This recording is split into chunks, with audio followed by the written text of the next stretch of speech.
Could the weather be any better for the last plenary session in Strasbourg before the holidays? But before we leave for the recess, here's a look at some of the big topics for autumn. Welcome to the agenda. It's been the biggest story. Could Greece make a deal with creditors and stay in the Eurozone? Here in Strasbourg, at the last plenary session of the summer, MEPs invited Greek Prime Minister Alexis Tsipras. The tempers flared as some criticised the Prime Minister while others offered their advice. At the final hour, a deal was struck in Brussels and later passed by the Greek Parliament, but not without a bitter struggle. Tough months lie ahead. MEPs will continue to monitor the situation, and some are even calling for a rethink of the Eurozone blueprint. The transatlantic trade deal has avoided the hangman's noose more times than you can count, but is it worth the fight? By doing away with regulatory barriers across a wide range of areas like manufacturing, food or transport, figures suggest that TTIP would boost the EU's economy by 120 billion euros, or 0.5% of GDP, and create millions of jobs. But critics argue that changes to the labour market could actually create unemployment, water down EU standards and lead to increased privatisation as US companies move in on public services. But the biggest snag is ISDS, the private arbitration mechanism where EU governments could be sued by private investors. The original ISDS method has been shot down by MEPs, but what form it now takes is still unclear. With choppy waters to navigate in the coming months, will Parliament give TTIP its seal of approval or banish it for good?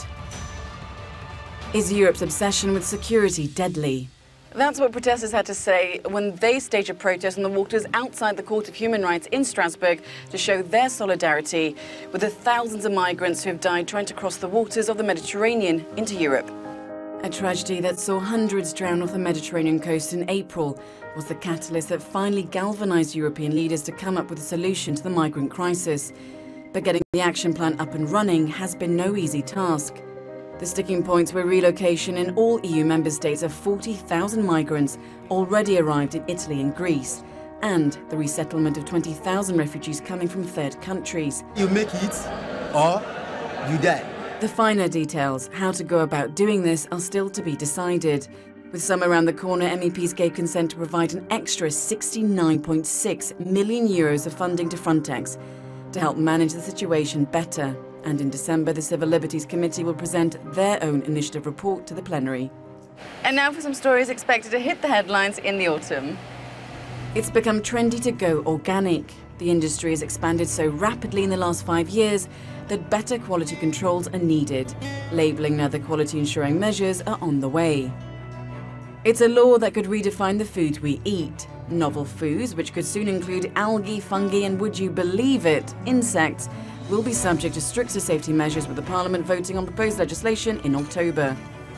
Despite being shelved by the Commission, the air quality package could be making a return with a few tweaks. Could the air we breathe get cleaner? You'll have to find out in October. A morally corrupt but legal tax system that allows member states to give favourable tax breaks to multinationals could be set to change. In November, Parliament's Special Committee on Tax, set up in the wake of the LuxLeaks scandal, will issue its recommendations.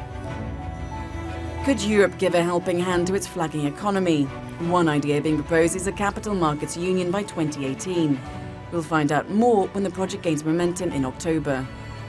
The Civil Liberties Committee approved a draft passenger name record text that includes strong data protection safeguards. Negotiations with other institutions will begin shortly. The last step is sometimes hard to make. So too for the final pillar of the railway package reforms affecting domestic travel. Technical issues have now been resolved, so expect movement on the right track next term. With CO2 levels rising dramatically, the environmental impact in the next 30 years could be devastating. The need for a global climate change agreement is now more than ever. Can it be reached in Paris?